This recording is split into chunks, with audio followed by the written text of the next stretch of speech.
Teman-teman, sudah sejauh mana persiapan kamu untuk menghadapi penilaian akhir semester, pas ganjil? Supaya nilai kamu maksimal, harus dipersiapkan dari sekarang, loh. Berikut ini adalah contoh soal ujian akhir semester, UAS, Mata Pelajaran Bahasa Indonesia kelas 11 semester 1 tahun 2021. Soal ini bisa digunakan sebagai bahan latihan soal dalam menghadapi ujian akhir semester 1. Dengan banyak berlatih soal mudah-mudahan lebih siap secara mental maupun materi. Soal ini sudah dilengkapi dengan kunci jawaban, sehingga akan lebih memudahkan dalam belajar. Soal pilihan ganda, A berilah tanda silang pada huruf A, B, C atau D di depan jawaban yang benar. Oke, soal nomor 1. Sebuah gagasan pokok yang mendasari dari jalan cerita sebuah cerpen disebut A. Tema, B. Alur, C. Setting, D. Tokoh, E. Penokohan.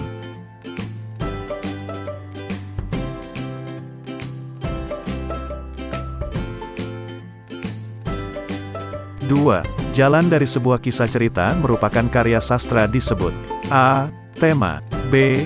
Penokohan, C. Amanat, D. Alur, E. Setting.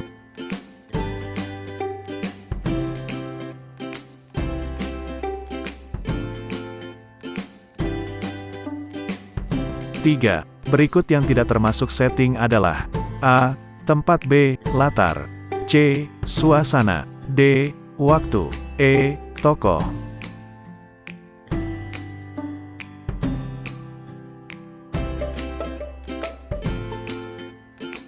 4. Tokoh baik dalam karya sastra disebut A. Protagonis, B.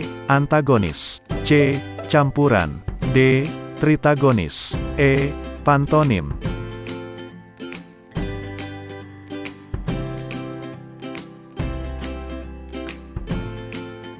5. Penulis mulai memperkenalkan tokoh-tokoh, latar yang ada di dalam cerita termasuk tahapan alur. A. Perkenalan, B. Pemunculan masalah, C. Menuju konflik, D. Ketegangan, E. Penyelesaian.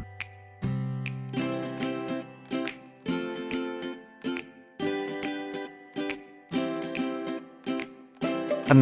Bacalah kutipan cerpen berikut. Pagi ini cuaca begitu cerah sehingga dapat mengubah suasana jiwaku yang penat karena setumpuk tugas yang terbengkelai menjadi teringankan. Namun, sekarang aku harus mulai bangkit dari tidurku dan bergegas untuk mandi karena pagi ini aku harus bekerja keras. Tokoh aku dalam kutipan tersebut merupakan sudut pandang. A. Orang pertama pelaku utama, B. Orang pertama pelaku sampingan, C. Orang ketiga serba tahu, D. Orang ketiga pengamat, E. Orang kedua.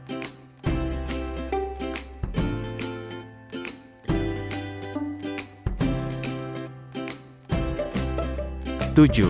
Bacalah kutipan cerpen berikut. Sudah genap 1 bulan dia menjadi pendatang baru di perumahan ini. Tetapi, dia juga belum satu kali pun terlihat keluar rumah hanya untuk sekedar beramah tamah dengan tetangga yang lain. Kutipan cerpen tersebut memiliki sudut pandang A. Orang pertama pelaku utama, B. Orang pertama pelaku sampingan, C. Orang ketiga serba tahu, D. Orang ketiga pengamat, E. Orang kedua.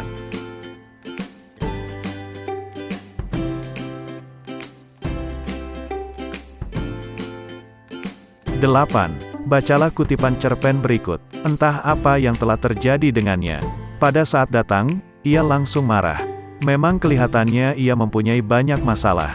Kutipan teks cerpen tersebut memiliki sudut pandang A. Orang pertama pelaku utama, B. Orang pertama pelaku sampingan, C. Orang ketiga serba tahu, D. Orang ketiga pengamat, E. Orang kedua.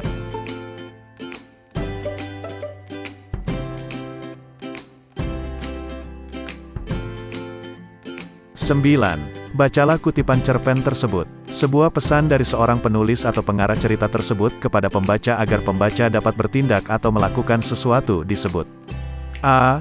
Amanat, B. Tema, C. Sudut pandang, D. Setting, E. Alur.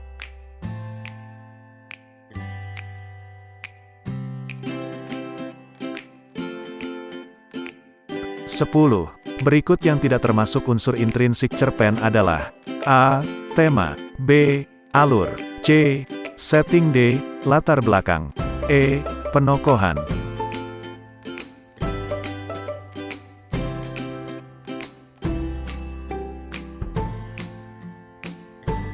11. Kata, atau, merupakan konjungsi.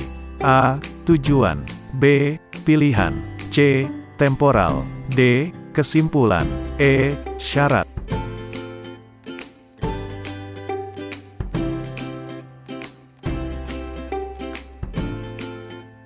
12. Kata, terakhir, merupakan konjungsi.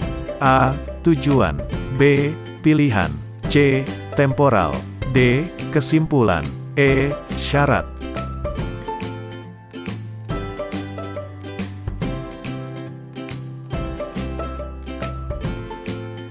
Bacalah teks eksplanasi berikut untuk menjawab soal nomor 13-15. 1. Dengan tenaga yang besar dalam gelombang air tersebut, sangat wajar jika bangunan di daratan bisa tersapu dengan mudah. 2. Gelombang tsunami ini merambat dengan kecepatan yang tak terbayangkan. 3. Gelombang tersebut bisa mencapai 500-1000 km per jam di lautan. 4. Pada saat mencapai bibir pantai, kecepatannya berkurang menjadi 50-30 km. 5. Meskipun berkurang pesat, kecepatan tersebut sudah bisa menyebabkan kerusakan yang parah. 13. Kalimat yang merupakan pendapat dinyatakan pada nomor A. 1 dan 2, B. 2 dan 3, C. 3 dan 4, D. 4 dan 5, E. 1 dan 5.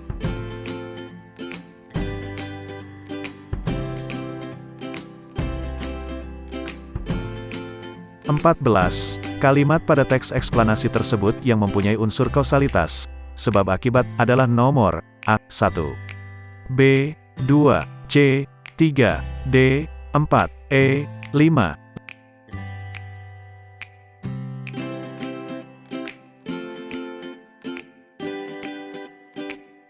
15. Kalimat teks eksplanasi tersebut yang mempunyai konjungsi syarat adalah nomor A. 1, B. 2, C. 3, D. 4, E. 5.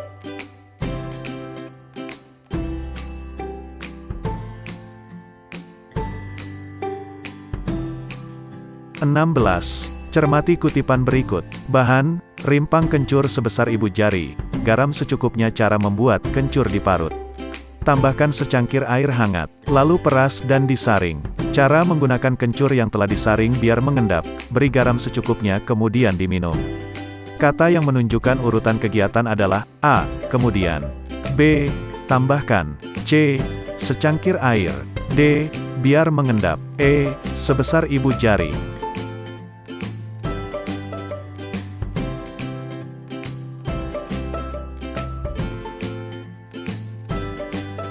17. Perhatikan kutipan berikut. Makanan alami lele terdiri dari plankton, berbagai udang kecil, siput, cacing, jentik nyamuk, bahkan sisa sayur mayur. Jika lele dibudidayakan di kolam, sisa-sisa masakan di dapur, dadak halus dapat ditambahkan sebagai makanan tambahan. Oleh karena itu, lele disebut pula sebagai omnivor atau pemakan segala. Konjungsi antar kalimat dalam kutipan tersebut adalah A. Maka, B. Bahkan, C. Sebagai, D. Terdiri dari, E. Oleh karena itu.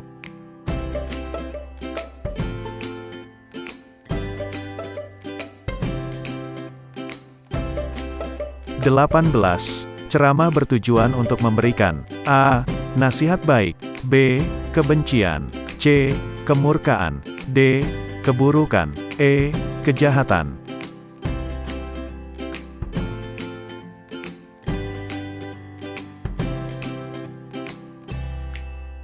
19. Berikut yang tidak termasuk ungkapan terima kasih adalah A. Terima kasih kepada pihak yang telah membantu saya. B. Assalamualaikum warahmatullahi wabarakatuh. C. Dengan adanya benda ini, saya ucapkan terima kasih. D. Ungkapan syukur kepada Tuhan dan ucapan terima kasih kepada juri atau tamu undangan. E. Saya panjatkan syukur saya kepada Tuhan Yang Maha Esa.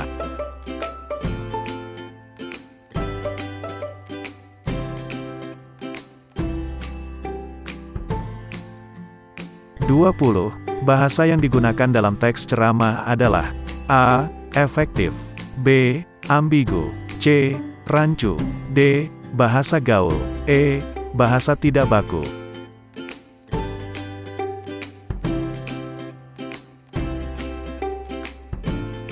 21. Isi dalam penutup penyampaian ceramah berupa A. Salam pembuka. B. Pengenalan topik, tema, dan judul. C. Materi pokok yang dibahas. D. Kesimpulan dan ungkapan penutup. E. Ucapan terima kasih.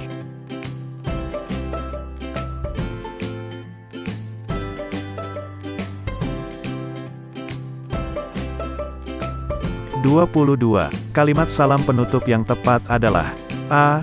Demikian saya akhiri, kurang lebihnya mohon maaf. B. Selesai semua, saya mohon maaf. C. Sudah saya akhiri semua ini. D. Demikian saya awali, mohon maaf. E. Terima kasih.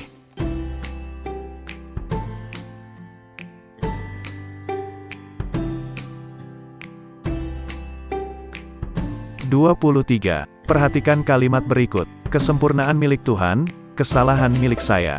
Kalimat tersebut sering terdapat pada bagian A. Pendahuluan. B. Isi. C. Materi. D. Salam pembuka. E. Salam penutup.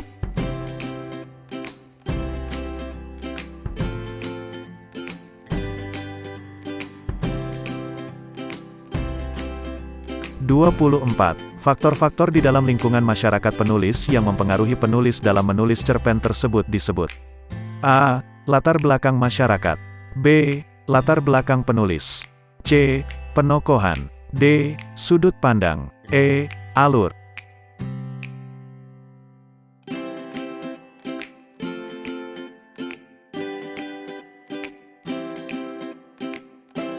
25. Nilai yang menjelaskan baik dan buruk seseorang dalam cerita adalah nilai A. Agama.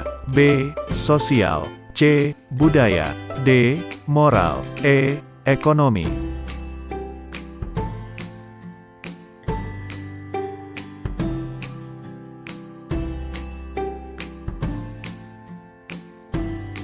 26. Bacalah penggalan cerpen berikut. Waktu Holil anak Haji Zainuri sunat, aku masih anak kecil. Di kotaku belum ada listrik, apalagi radio dan bioskop. Hiburan satu-satunya bagi anak-anak kecil di waktu sore hari ialah menonton orang memasang lampu Petromax yang dikerek di setiap perempatan jalan dan memburu-buru gangsir atau laron bila mana musimnya tiba. Unsur ekstrinsik yang ingin ditonjolkan dan penggalan cerpen tersebut adalah latar belakang. A. Sosial masyarakat. B. Budaya masyarakat. C. Sosial pengarang. D. Sejarah penciptaan. E. Agama pengarang.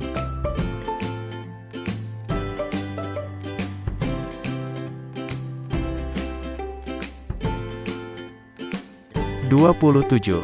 Salah satu jenis karya sastra yang memaparkan kisah atau cerita mengenai manusia beserta seluk-beluknya lewat tulisan pendek dan singkat disebut A. Cerita pendek. B. Eksposisi. C. Eksplanasi. D. Deskripsi. E. Prosedur.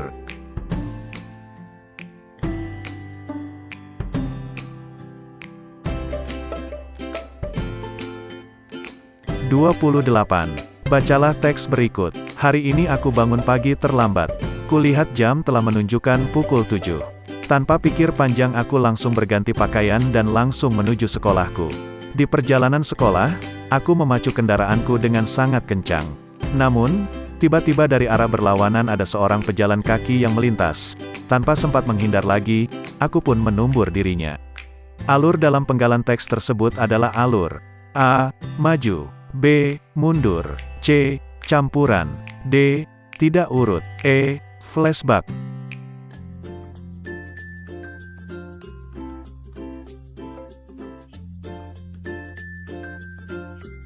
29. Berikut ini yang tidak termasuk ciri cerpen adalah A. Jalan ceritanya pendek. B. Memiliki jumlah 10.000 kata. C. Berasal dari kehidupan sehari-hari. D. Menggambarkan semua kisah pada tokohnya. E. Tidak ada permasalahan dalam cerita.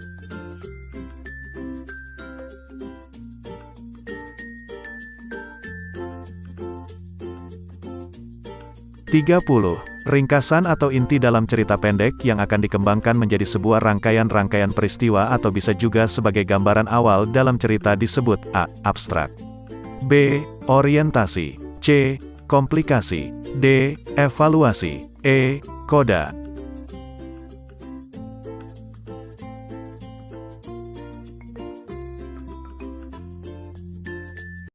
Demikianlah pembahasan kita hari ini, semoga bermanfaat. Dan buat kalian yang belum subscribe, silahkan subscribe dan tekan loncengnya supaya kalian mendapatkan notifikasi terbaru dari video saya. Terima kasih. Wassalamualaikum warahmatullahi wabarakatuh.